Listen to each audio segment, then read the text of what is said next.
Welcome to The Grotto, The Board Game Grotto. a Little Big Thumbs series about the big thumbs of board gaming. Yes, that's right. And in today's episode, we have reached the end of 2023. We've been doing our challenge for 12 months now, so we're going to give you a quick recap about how that's gone, and then jump into what next year looks like for us. Brilliant. So, and to recap what this challenge is all about, back in January, we picked out 11 games and challenged ourselves to play each of those games 10 times each.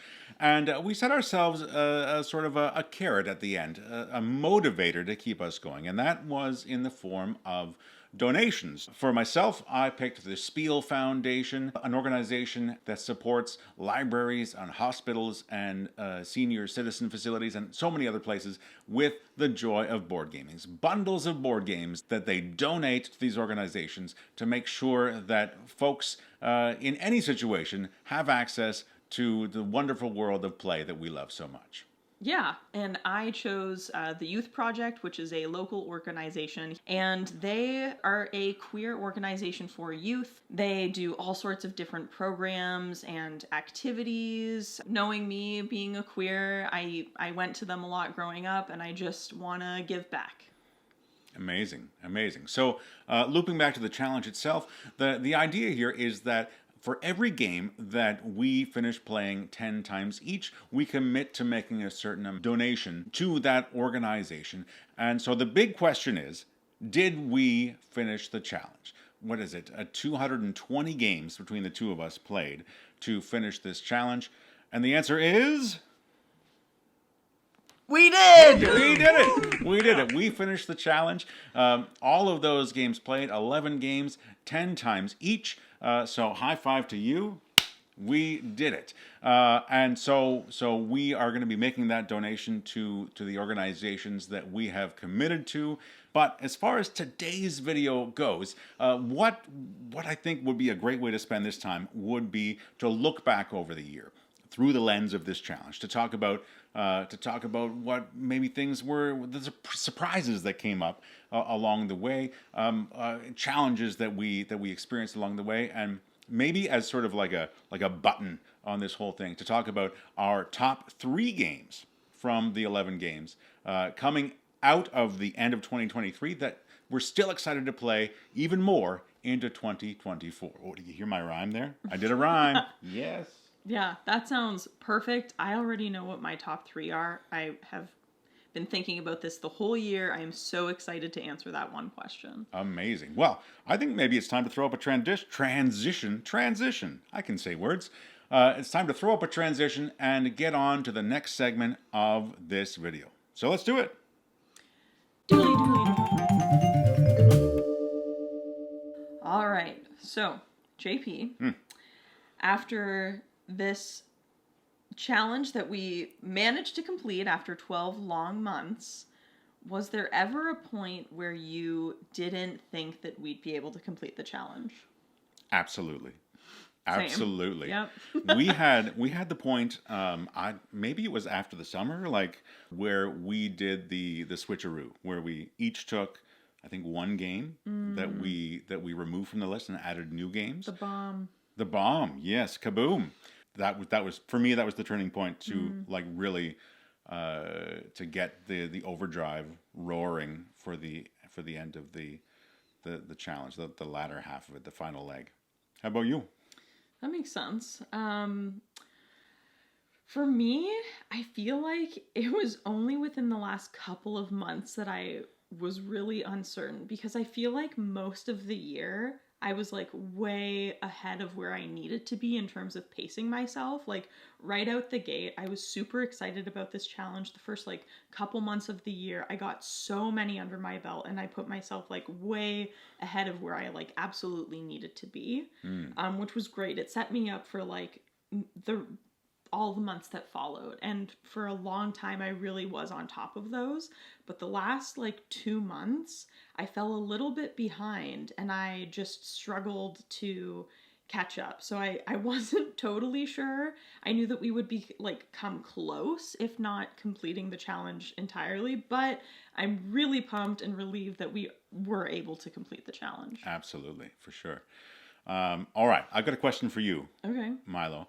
I'm wondering if there was one particular game that you had a particularly not a bad time with, but like the most like back and forth roller coaster ride. Turbulence? Turbulence? That's the perfect word.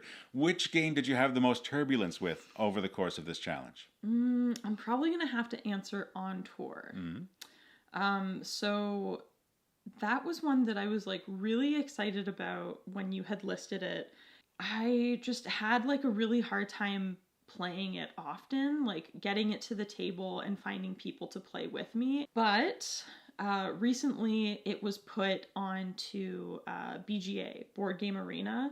And so that total game changer made it super easy to knock out those last few plays. And I was able to get more excited about On Tour again. Fantastic, fantastic. I had, for On Tour in particular, I had like a moment, a turning point, where I was on vacation with my family, and my partner and we played. I'm going to say we played 6 games of On Tour in one sitting, and we introduced like a timed element where your turns had to be completed within, I'm going to say 30 seconds, something like that. And so our games were very quick, and there was like this like sort of panic that was introduced to the game, which I found really, really exciting and fun. That sounds fun. And if I may answer my own question, Please. for me, I had the biggest roller coaster ride with Ahoy. Ahoy was one of the games that you put on the list, and again, just like you said, I was super excited to play Ahoy. I had never played the game, and I went. I'm going to say it was like I hadn't won a single game of Ahoy. Maybe like play number 8 or 9, I won my first game of Ahoy, and I was convinced like that I was just not good at this game, and for whatever reason, the rules didn't fully sink into my brain until I sat down to play like 2 or 3 games over the course of 2 or 3 days.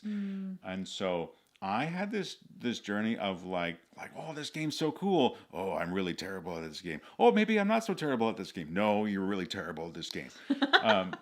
And so it was a legit roller coaster ride. And then like right at the end of the challenge, Leader Games announced the expansion. A whale of an expansion. A whale of an expansion. And that excitement kind of like reinvigorated me to push through to the end of my 10 plays of Ahoy. And now, in 2024, I'm going to be excited to revisit the game with those new factions when they arrive. Yeah, absolutely. I was most of the plays I did either like one of 2 factions, and it wasn't until my last 2 plays that I actually played the 3rd and 4th faction, which are the same. The like scavengers, there's a name for them. That faction. Yes, I played those for the first time in my last couple plays, and I really enjoyed those. So I want to play more of those, and I can't wait for these expansions as well. What game were you most like surprised by? What game was I most surprised by? Yeah, in a pleasant way, a pleasant little surprise. A pleasant little surprise. I'm gonna go with Campy Creatures. Okay. Campy Creatures is like, in my opinion, not a super great game. And I remember having like a really unpleasant time with the game when I had played in a years prior, but revisiting it with you, and you were like super excited for Campy Creatures. Very excited. And I think your excitement motivated me to understand why it was like a good game in its badness. And so I had many plays of Campy Creatures over this year that were surprisingly fun. And I'm going to stick by my guns and say I don't think that's a particularly good game, but I've had some really memorable experiences with it. And I'd happily play Campy Creatures anytime in 2024 and beyond. And that's probably not a thing that I would have said prior to our challenge. So that experience of really getting to dive into a game that you're excited about, that I might not have been willing to play 10 times in another situation, was a delightful surprise. That's so fair. And I knew that you weren't super excited about Campy Creatures going into it, but I'm really glad that you were able to enjoy it throughout this last year. It is such a silly game. I think you're probably right. It is bad, but like, I think that's what I love about it. Like, one of our friends, I feel like every time he played it with us, there was zero decision making. He would just randomly play a card, and like half of the time he won doing that. And I love that the randomness worked for him. So Campy Creatures was great. The game that I think was the most surprised by, I'm gonna go with Kites. So this is probably the game that I dreaded the most, honestly. When you listed it, I was like, I really like cooperative games, so I was down for that. But the whole timer element, I don't love real-time games. Timers like stress me out a lot. But for whatever reason, Kites did not stress me out at all. In fact, I loved it so much. It was the first game on our 11 by 10 challenge that I got all 10 plays done of. In fact, I think I got it done by like mid-February. It was just done. I did all 10 of the plays, and I had a great time doing Kites. So I was super, super surprised with Kites, and I will definitely play it again going forward. That's amazing. Putting Kites on the list, I had never played the game. I had like heard about it, and I was like, I bet this will be a fun game to like dig into 10 times. And I was pretty sure that it was not a terribly long game, so it was probably going to be a layup to get finished. But I was delightfully surprised by how much fun it is, and that I was able to get my parents to play Kites. I was able to get my kids playing Kites, sometimes like some modified ways to go about it, so they could stick with it for a game or two. But yeah, absolutely. All right, I got one more question for you, Milo, and then we'll wrap up this segment. Is there any of these games that you finished too early? And what I mean by that is that you got your plays done, and then you regretted not having that like pull, that impetus to revisit that game more frequently over the course of the year. Ooh, man, that is a good question. Thank you. Okay. I feel like I have an answer. It's somewhat cheating, this answer of mine, but so I finished this game only a couple weeks ago, but I had like 9 out of the 10 plays done. So it was basically finished, not completely finished, but my answer is Word Heist. I had played like many plays of Word Heist very early on, and then for so long I didn't need to focus on it because it was basically done. So I played other games instead, but I wish I had paced it out more because it was one of the games that like I really, really enjoyed. And so several months went by where I hadn't played it at all, and I wished that I could, but I also like needed to put my time and energy into games that I hadn't played a lot. But during those months where I wasn't playing Word Heist, I wished that I was. It was a lot of fun. For sure. Word Heist was the game, like thinking about back to January, Word Heist was the game that we both put on the list. Yeah. Which sort of triggered that 11th game even being added to our list. We both were so smitten with Word Heist. I was surprised at how many of our mutuals did not fall in love with that game the way that you and I did. I know, yes. I introduced it to like so many friends, and some of the friends like are both of our friends, and yeah, I don't know what it is, but I feel like maybe it's got a special place in like our hearts. It just doesn't resonate with other people. I think that you and I, in particular, like word games more than the average bears. I think that's a fair statement. Yeah, I guess that's fair. Like we've encountered like a number of new word games. Like we just We just did the Literati. Literati, the Golden Thumb review. And we recently played Fiction, which was stunning in how good that game is. But again, not everyone jams with those games. And it's the same thing with Word Heist. And it's amazing how someone having a negative experience with a game that I care about makes me second guess my devotion to that game. Like maybe it's something wrong with me. Maybe I need to rethink my feelings on this game because of how much a friend did not like it. Do you ever have that? With some games, but never word games. When somebody doesn't like a word game, it's their problem. Fair. We need to make a word game club. Heck yes. So, yes, what about you? What was, the game that you wished that you had not finished so soon, if there was one? I think probably Kites. Okay. Kites was finished very quickly for me. Kites was finished very quickly. I was thinking about the game, like, as we were preparing for this episode, thinking about, like, we're going to be listing our top 3 games. And I can kind of barely remember my plays of Kites from the first couple of months of the year. And so there's a bit of recency bias in my top 3 list, because I had some really explosively fun experiences with other games. And I might have had those in February with Kites, but it didn't. It's not like ringing in my brain in the same way.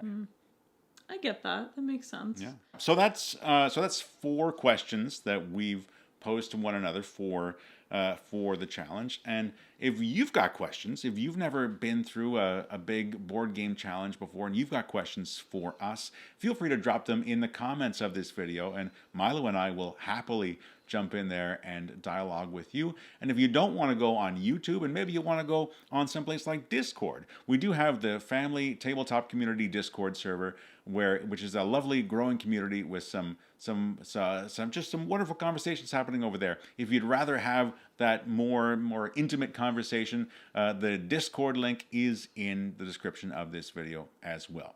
So we will be back in just a moment with our top 3 games from our board game challenge, and then we'll have a tease for what's coming in 2024. Should we do for old time's sake, do a rock, paper, scissors to see who does their number 3 first? Yes, let's do it. All right. Rock, paper, scissors, shoot. Oh my gosh. I can't It happened, folks. You saw it right here. Milo won a rock, paper, scissors. I feel like I'm on top of the world right now. Well, you just soak it in. Soak it in, friend. My number 3 game is Kites. It is, like we just said, it's so like quick and fun and just like the right amount of chaos that I don't get too overwhelmed or stressed, just in a good way. So that is why Kites is my number 3. Amazing. My number 3 is Astronauts. And Astronauts is one of the games that was subbed in partway through the year. It was not initially on our list, but we got to do some preview content for a playthrough of Astronauts Eternity, and so that sort of fueled our Astronauts plays throughout the year. And for me, Astronauts was the game that, like, my excitement for over the course of the year just like had this steady climb. And my best plays of Astronauts were I think maybe in October, November. I had some of the most memorable board game plays of my entire year were playing Astronauts. Just such a tremendous time when you allow yourself to sort of immerse in these like quirky, like space opera, clearly referencing other IPs and having that sort of faux 90s art style to it. It just, like, it really sucked me in over the course of the year. And just the variety of bosses, the variety of characters that we can play, and that expedition mode from Eternity. There was just so much variety in Astronauts, and I was just thrilled by it, and I can't wait to see what more is to come for that system in the years ahead. Absolutely. Astronauts was a lot of fun, and I get what you mean with like the story element. Like none of the other games we were playing has like a lot of text that you need to read in terms of like lore or whatever, but Astronauts was so fun for that, and I too felt immersed whenever we were playing. Absolutely, for sure.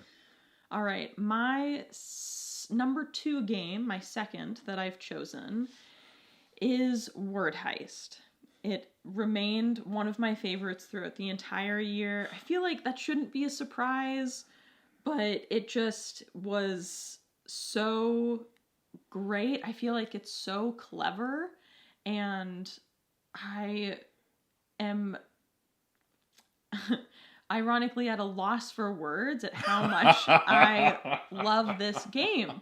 The rules are simple, but it's so hard to create words with the same letters like over and over again. Throughout the entire game, you're using the same letters, which is, I feel like, not super common for lots of word games. There's usually like cards or tiles that are going to change and you'll have new letters, but this doesn't happen in Word Heist, and I loved that challenging element of it all. Absolutely. I think some of like thinking about those 110 plays that I had over the course of the year, some of the best moments, like individual moments of those plays, were those moments in which I managed to sleuth somebody else's word, or they got mine. Those moments of like being able to scoop somebody else's word and their score, just phenomenal. Just being able to guess somebody else's word. The cool moments with Word Heist, for sure. My number 2 of our 11 games is Unmatched, which probably isn't a big surprise to you. Unmatched has been one of my absolute favorite games of all time for several years. And having the excuse to really dig into the system and explore different characters. We were lucky enough to receive a handful of review copies, specifically of the Marvel characters of Unmatched, getting to experience the joy of Squirrel Girl and She-Hulk and Ghost Rider, and the way that the Restoration Games team took that system and like really like kind of blew up the design space. So that's why Unmatched was my number 2 game of our 11 for the year. You're right. I wasn't surprised, but I'm so glad that you said Unmatched. It's a great game, and hopefully we'll be playing, a lot more of it in the future. So my number 1 that I've chosen is Turing Machine. Ooh. So, Turing Machine is now my most played game of all time. I've not played any other game as much as I've played Turing Machine. The first, probably like 3 or 4 times we played it, I did not understand how to play. Well, maybe not how to play. I understood how to play, but I didn't understand how the machine was giving the answers when you like asked it questions for the verifiers. It wasn't clicking in my head. And I wasn't, like having a bad time with it, but I knew that there was just something that wasn't clicking. I was missing it. And then finally something clicked and I was off to the races. I played Turing Machine so many times solo throughout this entire year. I mean, I have played it with like several friends as well, and I've converted friends to loving Turing Machine also. A lot of my friends now have a copy of their own, but I am obsessed with Turing Machine. I want to play it all the time, and it's still not better than Root. Root is my number 1 favorite game of all time, and I don't know if anything will ever replace it, but Turing Machine is very high up there. That's awesome. I remember the, I don't know if struggle is the right word, but it was a struggle. Let's be real. the struggle you had with Turing Machine in the first game or 2 that we played together, and I remember you like reporting back to me. I'm gonna say like in maybe somewhere middle of the year, where you had played the game 30 or 40 times. You had bought your own copy. You had like left me in the dust with Turing Machine. And I was so delighted by that, because it's such a neat game. It was my number one game of 2022. And like really unique experience, literally unlimited ways to combine the different elements of the game for sure. Absolutely. Yeah, Yeah. awesome, very cool. All right, my number one of our 11 games was Rolling Realms. Okay. Rolling Realms. Rolling Realms with all of those different realms. Our friend Chris has purchased almost everything that Stonemaier has released for that game. And it is just astounding to me the way the game changes based on which which three realms you're playing in a particular round. It's amazing. It's amazing the way the game changes round to round, and the way your approach needs to change, like whether you're going to have trouble getting resources, or whether you need to use your coins a little bit more effectively or efficiently to maximize your score for each round. And of course, in November we had a 12-player game of Rolling Realms, which probably not like the most optimal way to play that game, but as far as like a memory of like being able to look down this immense table and see people who had never played the game before, and there were people beside them like kind of walking them through the rounds to make sure that the game didn't take 3 hours, and other folks who were just like absolute pros with the game skimming on through. I just thought it was just such a unique individual experience, and that just fitting into my the wonderful brain burny joy that I had playing Rolling Realms throughout the year makes it my number one. I am surprised that it was your number one until this moment. But it makes sense, and with that 12-player game, it is definitely a memory that stuck out to me throughout the last 12 months as well. I agree. And it was probably my favorite play of the 10 times I did Rolling Realms this year. And it was funny because that was like not a play that I needed. I had already finished Rolling Realms, and so I was just playing it because it was actually for your birthday. Yep. And we were doing it, and I wasn't super looking forward to doing it, but I actually had a really great time playing it. It was super fun, and it didn't take nearly as long as I expected it to with 12 people. Righto. So top three of our challenge games from 2023. And so I think there's just one more thing to talk about for this video, and that is what's coming up for 2024. Should we do a transition first? Oh, yes. Let's do it. All right, let's throw up those diddly diddlies, and then we'll be back to talk about what's coming up for Board Game Grotto in 2024. Okay, this is our final segment of the video today, and that is to talk about what is coming next for Board Game Grotto in 2024. And we have plotted out a new challenge to embark on starting in January. Milo, why don't you tell these fine people what we're going to do? All right. So, you may think us crazy, but we have decided to do 2 games 100 times each. That's right. I am right in this moment. I am not confident that we're going to finish this challenge. I am so confident. In fact, if you can't make it through all 100, I will pick up your slack. Wow. That's really generous of you. I'm going to try to pick up my own slack, and I will like feed off of your optimism to get us through this next year.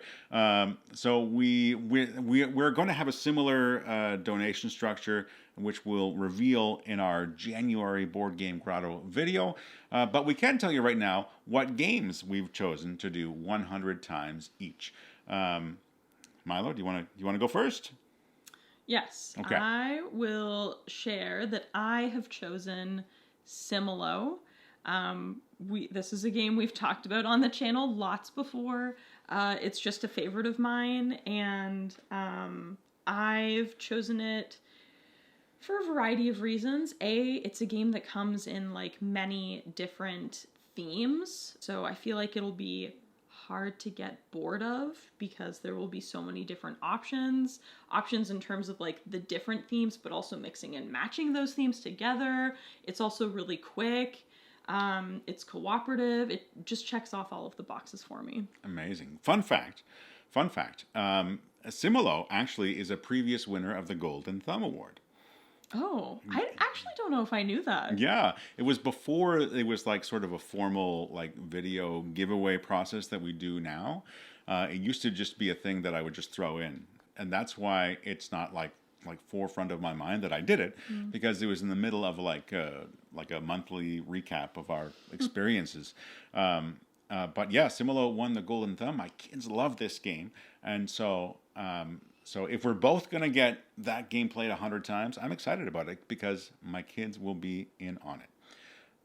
Yes, so now for myself, the game that I've chosen to play 100 times is actually one of the games that was on our 11 by 10 list, and that is Unmatched. I didn't get enough of it in 2023, and so I'm going to do it 10 times 10 times in 2024. We just recently received our Kickstarter copy of the Tales to Amaze cooperative version of Unmatched, so I'm excited for that. I've got plans to do a quick start for kids video specifically for Unmatched, like we did for Dice Throne a couple of months back. So I'm excited to find unique ways to access this game with my kids. All of the different combinations. We're going to do an Unmatched draft in January. To this box back here is a storage box for Unmatched. So we're going to draft 12 characters, fighters into that box, and then for all of the first quarter of 2024, we're going to be playing just those 12 characters. There's also a digital version of Unmatched. That'll be super convenient, playing on screens. Yep.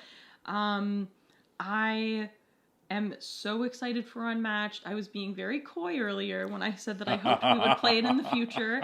I knew this was coming, and I am so excited to play a lot of Unmatched, 100 times.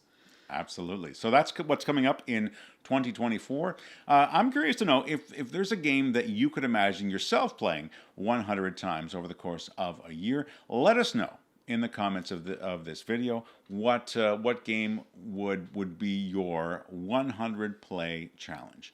And we will be back in January with some more details on how our kind of donation scheme is going to work, which organizations we're supporting in 2024. Thank you all so much for weathering this last year with us, this 11 by 10 challenge that we've done. It's been so fun, and we are just so grateful for all of your feedback, all of your commenting, sharing. You really mean the world to us, and we are just so excited to go into this second season of the Board Game Grotto next year. So thank you, and we will see you next year. Absolutely. And if I can say, Milo, it's been such a treat to take this journey with you, to strengthen our friendship, to have destination game nights together, to have some really deep probing conversations, not just about games, but about life, which if we hadn't been playing all of these games together, we might have not had those conversations. So I appreciate you. I appreciate all of you for taking this Board Game Grotto journey with us, and we're excited for what's coming in the new year, in 2024. Yes, absolutely. So whether you like short games, or long games, or games that are new, come hang out with us. The Grotto's got you.